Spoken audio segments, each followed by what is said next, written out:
শুভ সকাল বন্ধুরা। কয়েকদিন গণেশ চতুর্থীর অনেক ভিডিওই তোমাদের সাথে শেয়ার করলাম, তো ভাবলাম যে আজকে নতুন কিছু শেয়ার করি।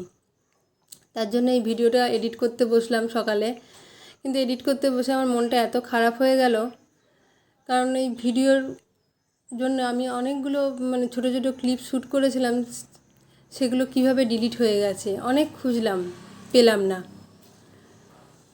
তো মনটা ভীষণ খারাপ হয়ে গেল। তারপরে ভাবলাম এই কয়েকদিনে তো তোমাদের সাথে অনেক ভিডিওই শেয়ার করেছি, তার কোনোটা তোমাদের ভালো লেগেছে, কোনোটা ভালো লাগেনি, এটা নয় না ভালো লাগার মধ্যেই পড়লো। তো ভিডিওটা এডিট করলাম। এবার আসি আসল গল্পে। একদিন না বিকালবেলায় আমি আমার ঘরের দরজার সামনে দাঁড়িয়েছিলাম। তো আমার ঘরের দরজার সামনে না 3টে বাহারি গাছের পট ছিল। ওই গাছগুলোর নাম আমি জানি না, তো যাই হোক এগুলো এই গাছগুলো আমি 2-2.5 বছর আগে যখন আমরা এখানে প্রথম এসেছিলাম তখন লাগিয়েছিলাম। তো গাছগুলো আলো বাতাস জল সবই পাচ্ছিল, কিন্তু গাছগুলোর মধ্যে কেমন একটা জৌলস ছিল না, নতুনত্বটা সেই নতুনত্বটা ছিল না। তো ভাবলাম যে গাছগুলোকে রিপোর্টিং করি। রিপোর্টিং করতে গিয়ে ভাবলাম যে টবগুলোও তো কোনো কালার করা হয়নি, ওইগুলোকে কালারফুল করি। তো যে ভাবা সেই কাজ, একে একে এই সমস্ত 3টে টবকেই আমি কালারফুল করে ফেললাম।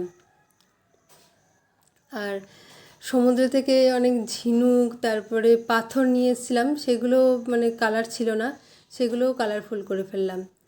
তারপরে আবার এই গাছগুলো নতুন করে বসালাম।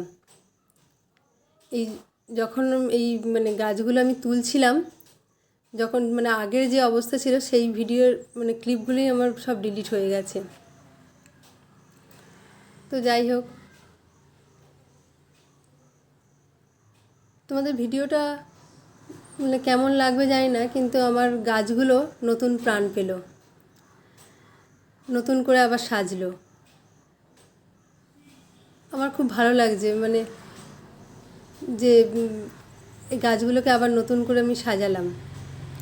আর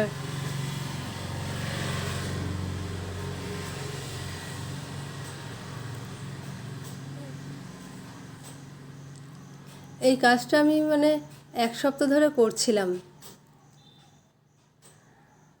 কেমন লাগলো? ধন্যবাদ।